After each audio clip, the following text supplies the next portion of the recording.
अगर आप फिट और हेल्दी लाइफ जीना चाहते हैं तो आपको आपके खाना खाने के तरीकों में कुछ बदलाव करने बेहद जरूरी हैं। उसमें से सबसे पहला बदलाव है आपको ठंडा खाना खाने की आदत छोड़नी पड़ेगी। बहुत से ऐसे लोग हैं जो कि खाने को भी ठंडा करके खाते हैं, पता नहीं क्यों, लेकिन उससे आपके डाइजेशन सिस्टम पे प्रभाव पड़ता है। आपके डाइजेशन सिस्टम को ज्यादा समय और ज्यादा एनर्जी लगती है खाना पचाने में। इसके अलावा भरपेट खाना भी नहीं खाना चाहिए, कुछ तो पेट को खाली छोड़ना ही चाहिए। आयुर्वेद ये कहता है कि भरपेट खाना ना खाने से आपका खाना बड़े आसानी से पचता है। और दूसरा, आपको व्हाइट राइस कितने भी पसंद हो, अगर आप वेट को लूज करना चाहते हैं तो आपको व्हाइट राइस यानी कि सफेद चावल छोड़ने पड़ेंगे। हाँ, इसकी जगह पे आप ब्राउन राइस खा सकते हैं, क्योंकि ब्राउन राइस में व्हाइट राइस के मुकाबले आधी ही कैलोरी होती है। गाइस, आपको ये हेल्थ टिप कैसे लगे कमेंट सेक्शन में जरूर लिखें। आम को फलों का राजा कहा जाता है और सीजन आने पर हर कोई इसके स्वाद का मजा लेना चाहता है, लेकिन जिसे शुगर या डायबिटीज है वो चाहकर भी इसके स्वाद का मजा नहीं ले पाते। उन्हें अपना मन मारना पड़ता है क्योंकि उन्हें अपनी बॉडी का शुगर लेवल मेंटेन करना पड़ता है। लेकिन शायद अब शुगर के मरीजों को इस बात की चिंता ना करनी पड़े, क्योंकि हमारे पड़ोसी देश पाकिस्तान के कुछ एक्सपर्ट्स ने scientifically modified sugar free mango बना लिए। जी हां गाइस, आप ठीक सुन रहे हैं, शुगर फ्री मैंगो अब मार्केट में आने वाले हैं, जो कि सोनारो, ग्लेन और कैट के नाम से मिलेंगे, जिसमें 4 से 6% ही शुगर का कंटेंट होगा।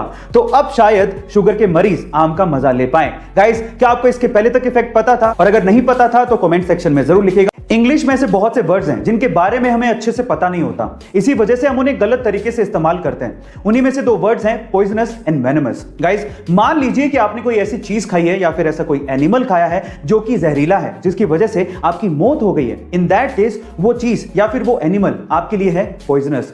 लेकिन अगर कोई एनिमल आपको बाइट करे या खाए और उसकी वजह से आपकी मौत हो जाए, इन दैट केस वो आपके लिए पॉइजनस नहीं है, वो आपके लिए है वेनमस। जैसे कि स्नेक आपके लिए है वेनमस। क्या इसके पहले तक इफेक्ट आपको पता था? और अगर नहीं पता था तो कमेंट सेक्शन में जरूर लिखिएगा। एक मां अपने बच्चों के लिए कुछ भी कर सकती है और कुछ ऐसा ही किया यूपी के वाराणसी की 75 साल की अमरावती देवी ने अपने बेटे के लिए, जिसका बेटा आज से 4 साल पहले फ्रूट की गाड़ी लेके नेपाल जा रहा था, लेकिन रास्ते में ही सामने वाली गाड़ी से उसका एक्सीडेंट हो गया और सामने वाले की मौत हो गई।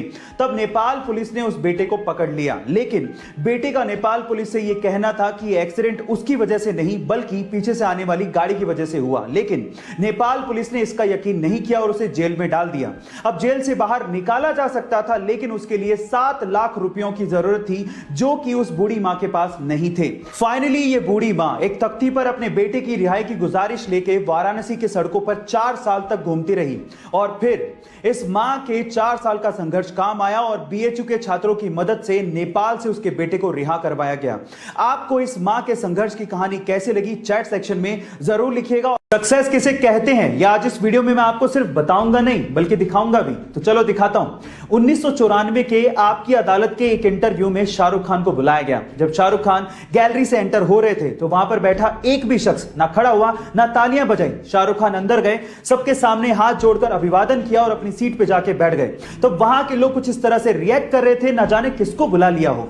लेकिन 21 साल बाद साल 2015 में जब शाहरुख खान को आपकी अदालत के इंटरव्यू में दोबारा बुलाया गया तो दीवानगी का आलम कुछ अलग लेवल पे था। लोग खड़े हुए, सीटियां बजाई, तालियां बजाई और शाहरुख खान का अभिवादन किया।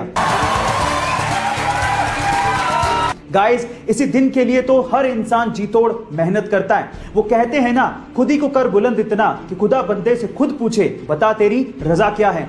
इस अंग्रेजी ने हमारी जान तो निकाल ही रखी है और ये अंग्रेजी अंग्रेजों को भी नहीं छोड़ेगी, देख लेना। अब ऐसे ही कुछ एक फनी इंसिडेंट हुआ जिसे सुनने के बाद आपको बहुत हंसी आएगी। अब आपको भी पता है कि अमेज़न पे सब कुछ बिकता है, तो अमेज़न पे गोबर के उपले भी बिक रहे थे, जिसको उन्होंने अंग्रेजी में मेंशन कर रखा था। अंग्रेजी में गोबर के उपलों को होली काउ डंग केक लिखा हुआ था। इसका मतलब लास्ट में था केक। अब किसी ने उसे केक समझ के मंगवा लिया और उसके बाद बकायदा प्रोडक्ट के नीचे रिव्यू भी लिखा, जिस रिव्यू को सुनने के बाद आपको बड़ी हंसी आएगी। उस बंदे ने लिखा कि इस केक को मैंने मंगवाया और चखा, चखने के बाद ये टेस्ट में बहुत ही ज्यादा गंदा था और इसे खाने के बाद मुझे लूज मोशन हो गया।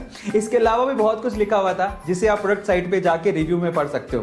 गाइस, ये फनी इंसिडेंट सुन के आपको कैसा लगा चैट सेक्शन में जरूर लिखिएगा और ऐसे अमेजिंग वीडियोस के लिए यूट्यूब पे हमारे चैनल को सब्सक्राइब कर लीजिएगा और अगर आप इंस्टाग्राम पे देख रहे हैं तो मुझे फॉलो करना मत भूलिएगा। मिलते हैं अगली वीडियो में।